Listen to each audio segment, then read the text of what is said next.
नमस्कार मित्रांनो, आपल्या सगळ्यांचं स्वागत आहे आमच्या शेती एक शेती या यूट्यूब चॅनलमध्ये. मित्रांनो, राज्य शासनाच्या माध्यमातून आपल्या शेतकरी बांधवांना येत्या खरीप हंगामामध्ये खताचा तुटवडा किंवा खत व्यवस्थित किंवा योग्य दरात मिळावं यासाठी एक शासन निर्णय निर्गमित करण्यात आला की ज्याच्या माध्यमातून युरिया आणि DAP या खतांसंदर्भात काही स्टॉक करण्यासाठी म्हणाल किंवा विकत घेण्यासाठी म्हणाल काही सूचना देण्यात आलेल्या आहेत.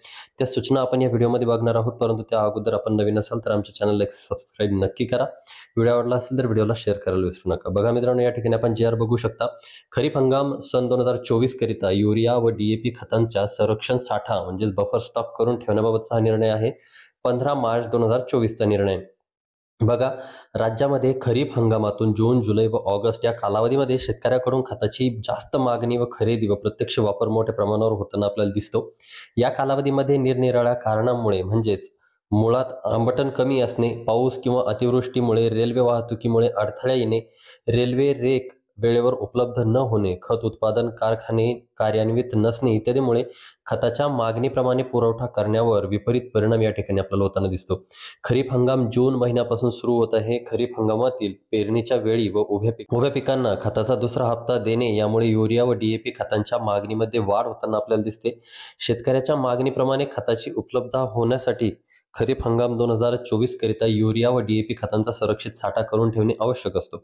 सदर बाब विचारात घेऊन या ठिकाणी आपण शासन निर्णयाने नियुक्त करण्यात आलेल्या मंत्रिमंडळ उपसमितीच्या दिनांक 11 मार्च 2024 रोजी झालेल्या बैठकीमध्ये राज्यात खरीप 2024 मध्ये युरिया खताचा 1.50 लाख मेट्रिक टन व DAP खताचा 0.25 लाख मेट्रिक टन संरक्षित साठा करण्यास मान्यता देण्यात आलेली आहे. सदर मान्यतेच्या अनुषंगाने राज्यामध्ये युरिया व DAP खताची पुरेशी उपलब्धता होण्यासाठी संरक्षित साठा करून ठेवण्याबाबत शासनाचे विचाराधीन होते आणि त्याच संदर्भात हा JR या ठिकाणी निर्गमित करण्यात आला.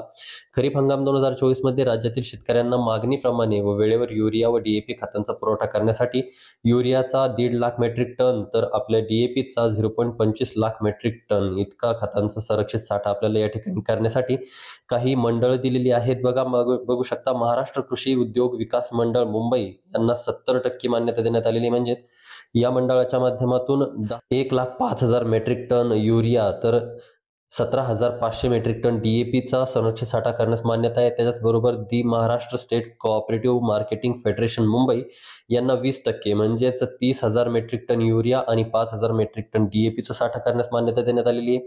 दी Vidarbha cooperative marketing federation limited Nagpur यांना 10% म्हणजेच 15,000 मेट्रिक टन युरिया आणि 2,500 मेट्रिक टन DAP खताचा साठा या ठिकाणी संरक्षित करण्याची मान्यता देण्यात आलेली आहे. या तीनही संस्थांच्या माध्यमातून महाराष्ट्रभरामध्ये जो काही युरिया असेल किंवा DAP असेल तर त्यांचं जे काही पोहोचवण्याचं काम आहे किंवा शेतकऱ्यांपर्यंत पोहोचवण्याचं काम आहे तर ते होणार आहे. त्याचबरोबर त्यानुसार युरिया व DAP खतांचा संरक्षित साठा करण्यास येणारा खर्च आपण या ठिकाणी बघू शकता की खरीप हंगाम 2024 जो काही आहे तर युरिया संरक्षित साठा 1.5 लाख मेट्रिक टन साठी करण्यात येणारा जो काही खर्च आहे तर तो 5,889 रुपये प्रति टन आहे. त्याचबरोबर जो काही त्या संदर्भातला मग तो वाहतूक खर्च असेल, उतराई, भराई, गोदामभाडे, दुय्यम वाहतूक इतके सगळे खर्च जे काही आहेत तर ते 1,457 आहेत. आता हा जो काही खर्च आहे तर यामध्ये GST अनुज्ञे अदा करण्यात येणार आहे. त्याचबरोबर जर आपण खरीप हंगाम 2024 मधील 0.25 लाख मेट्रिक टनासाठी जो काही आपला DAP आहे तर तो प्रति टन 26,800 इतका खर्च आहे.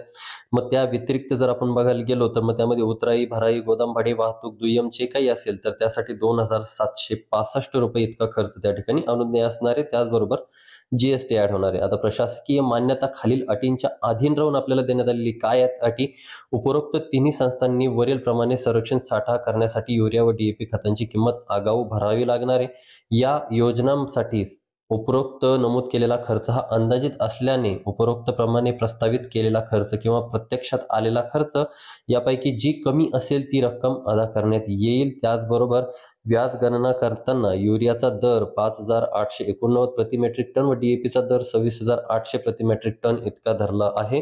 संरक्षित साठा करताना दरात बदल झाल्यास ज्या दराने साठा खरेदी होईल त्या दराप्रमाणे व्याजाची गणना करण्यात यावी. तर या संदर्भात काही सूचना आहेत तर त्या या ठिकाणी आपल्याला आहेत. तर अशा पद्धतीने राज्य शासनाने या ठिकाणी निर्णय काढून जो काही आपल्या युरियाची किंवा DAPची टंचाई आपल्याला पेरणीमध्ये होत असते तर ती टंचाई होऊ नये, शेतकऱ्यांना व्यवस्थित वेळेवरती त्या ठिकाणी खतं मिळावीत आणि पिकांचं संरक्षण व्हावं त्यासाठी हा निर्णय. व्हिडिओ आवडला असेल तर व्हिडिओला लाईक करा, चॅनलला सबस्क्राईब करा आणि इतरही शेतकरी बांधवांना व्हिडिओ शेअर करायला विसरू नका. धन्यवाद.